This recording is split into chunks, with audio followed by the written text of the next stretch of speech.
Welcome, sci-fi fantasy fans. This is my new Superman jacket, of which I'm very pleased. Very pleased with the way that it came and the way it turned out.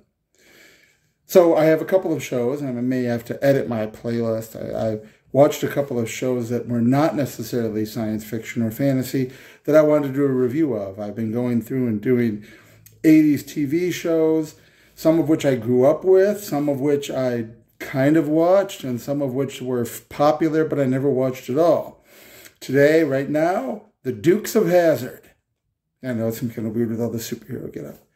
The Dukes of Hazzard was a show I kind of watched. I was a country music fan even as a kid. We liked Waylon Jennings, and I just remember that the stories were very childish and immature, which is interesting because I was so young at the time that the show was on.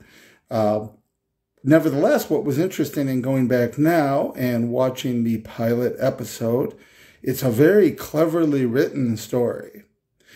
So earlier on, especially the early seasons, I'm guessing it was more towards a mature audience than it was later, perhaps.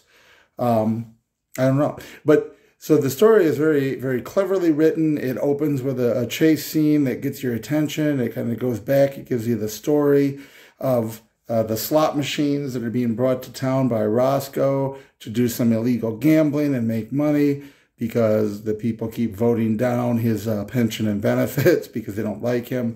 There's a whole sort of intricate story of how the Duke boys and their friends get a hold of the slot machines, use them to fund an orphanage, and then give Roscoe the credit so he can't really prosecute them at the end, and he gets credit for the orphanage getting the money and the orphanage being open, remaining open.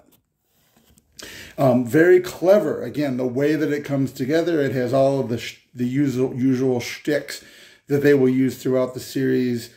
Daisy Duke, the cousin, dressed in almost nothing, distracting a couple of truck drivers so they can do their work, and all of this sort of comes together. We got Cooter. We have a couple of friends that I don't think recur from the pilot, but we'll see. But overall, very cleverly written. The way it comes together at the end, very country, rural sort of feel that it was going for. I can see in watching the pilot again why it became a big hit and why it was on for a while. It did go downhill over time, but it was excellent, especially the early seasons. It was good to see Enos. I remember that at one point he broke off and they tried to do a spin-off with Enos that didn't work. So he's an interesting character. But overall, it's good. It's on Vudu. Go find it. The Dukes of Hazzard, the pilot. Watch it. Let me know what you think in the comments.